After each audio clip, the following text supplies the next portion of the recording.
خراسان کالے جھنڈے والے، یہ روایت ضعیف ہے، اور جب اس کا وقت آئے گا تو اللہ جل شانہ وہاں سے لوگ پیدا کر دیں گے۔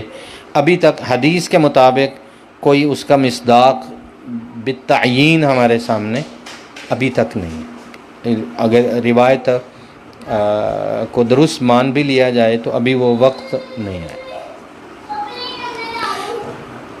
کچھ لوگ کہتے ہیں کہ ایران اسرائیل جنگ میں کالے جھنڈے نہیں، ایسا کوئی، وہ وقت ابھی بہت دور ہے جی۔ امام مہدی اور حضرت عیسیٰ علیہ السلام کے متعلق من گھڑت روایات، اس میں صرف یہ ہے کہ آپ ابتدائی طور پر سیاستہ میں رہیں۔ سیاستہ میں دو طرح کی روایات، ایک وہ ہیں جن کا تعلق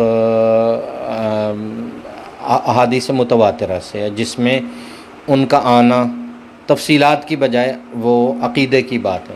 حضور علیہ السلام نے قسم دے کے فرمایا، اللہ کی قسم والذی نفسی بیدہ، جس کے قبضہ قدرت میں میری جان ہے، لینزلن عیسیٰ ابن مریم فیکم حکما عدلا مقسطا کے الفاظ، اللہ کی قسم وہ اتریں گے۔ تو ایک تو ہے اس طرح کی تفصیل نہیں ہے، تو ایک ہے حدیث متواتر، ایک ہے اخبار احاد، خبر واحد، وہ اس درجے کی ہیں لیکن وہ بھی ثابت ہے۔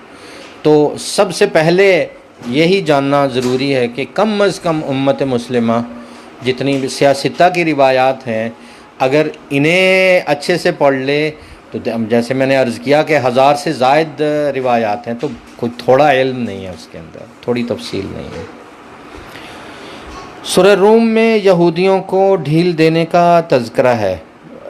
اول تو سورہ روم میں یہ نہیں ہے، سورہ آل عمران میں الا بحبل من اللہ وحبل من الناس، تو وہ ڈھیل تب تک ہے جب تک خود مسلمان سوئے ہوئے۔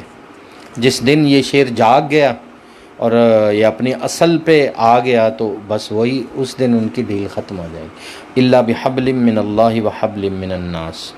دجال کی صحابی سے ملاقات، اس میں تفصیل موجود ہے۔ حضرت تمیم داری رضی اللہ عنہ کی دجال سے ملاقات ہو چکی ہے۔ دجال آج کا نہیں ہے، دجال کی پیدائش کب ہوئی ہے، یہ کس زمانے میں آیا ہے، یہ پیدا ہو چکا ہے، یہ کس جنس سے ہے، کس نسل کا ہے، اس کا اماں ابا کون ہے، یہ تمام سیاستہ میں موجود ہے، اور اس کتاب میں کچھ تفصیل اس کی موجود ہے۔ وہ ایک لمبی بات ہے کہ وہ حضرت تمیم داری رضی اللہ عنہ سے ملاقات کیا ہوئی، اس نے خود سوال بھی کیے دجال نے حضرت تمیم داری رضی اللہ عنہ سے، اور حضرت تمیم داری رضی اللہ عنہ کو اسلام کی دعوت بھی دجال نے دی، تب تک وہ مسلمان نہیں تھے۔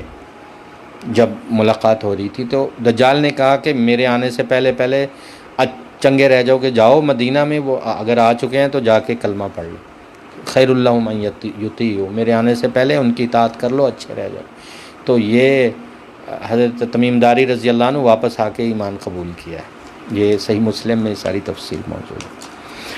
فلسطین کی موجودہ جنگ نہیں جی، یہ جنگ ابھی دور ہے، اور وہ معماہا کی جنگ ہے طبرانی شریف کی روایت کے مطابق، جسے دیگر مآخذ میں ہرمجدون کی جنگ کہتے ہیں، جو فلسطین میں لڑی جائے گی۔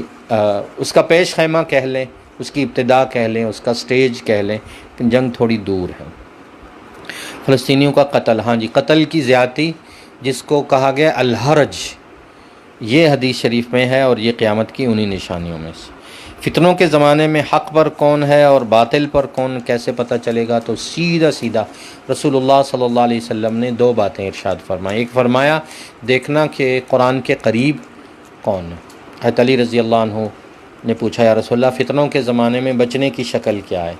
فرمایا کتاب اللہ و حبل اللہ المتین، جو قرآن کے جتنا قریب ہو۔ پھر فرمایا فتنوں کے زمانے میں جب لوگ ہر طرف مختلف فرقوں اور دعووں کا شکار ہوں، فرمایا دیکھنا ما انا علیہ و اصحابی، جن کی زندگی میں میری سنت، یعنی میں بطور رسالت کے، اور میرے اصحاب رسول اللہ صلی اللہ علیہ وسلم کے صحابہ کا طریقہ جن لوگوں کے پاس ہوگا وہ حق پر ہے۔ تو اللہ جل شانہ ہمیں ہمہ قسم کے فتنوں سے محفوظ فرمائے۔